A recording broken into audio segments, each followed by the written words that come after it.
Di situ nyokap gua ngalamin kerasukan yang kita anggap paranormal lah.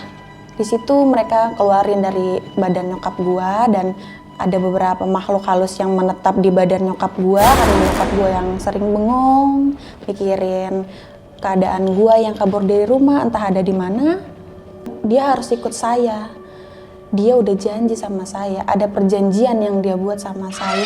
Dengan panik gua yang gak tahu apa-apa waktu itu, terus ya dia minta sesuatu yang kayak minta kepala kambing, terus minta nyawa nyokap gua, sukma nyokap gua.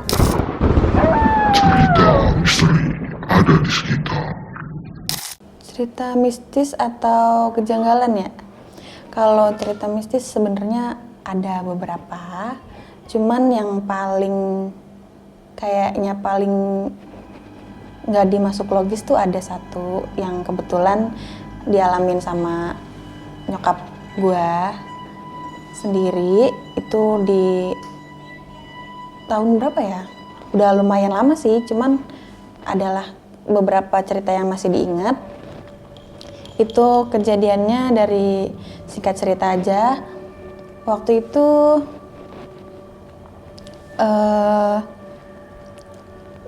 gue itu adalah anak yang nakal, terus kabur dari rumah yang nggak bisa dikelarin sama keluarga. Terus nyokap jadi kepikiran, setiap maghrib juga dia di luar, ini awal mulanya. Terus ya dari situ kita mulai kejanggalan-kejanggalan yang kita alamin.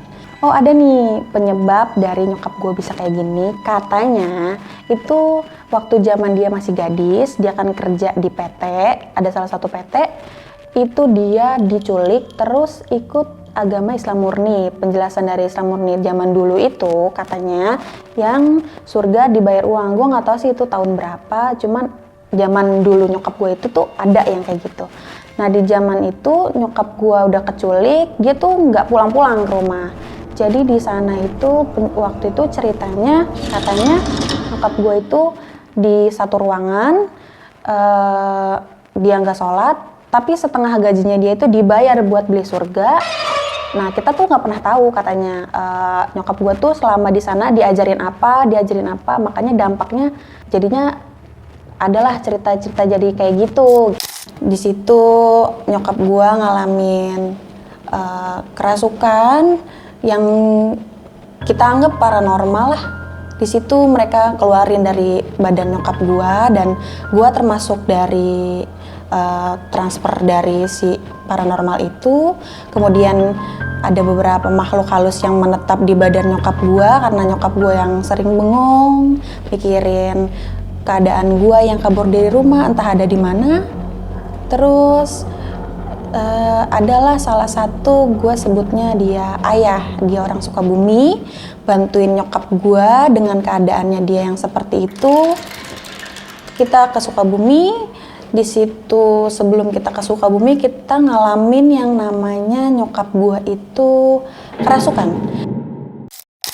Di situ ayah yang gue kenal itu menyuruh kita buat wirid, yasinan, baca Al-Fatihah beberapa 1000 atau lebih gitu.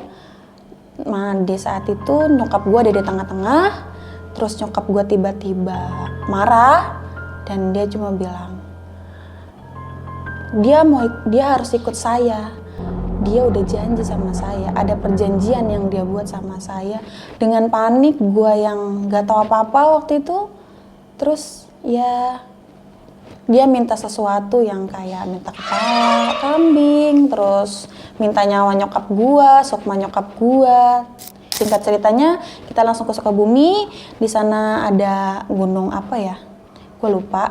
Pokoknya kita ke sana, kita sama kuncen sana, dan kuncen sana bilang nyokap gua sukmanya dibawa lari dan dibikin hilang, nggak bisa kembali ke jati dirinya.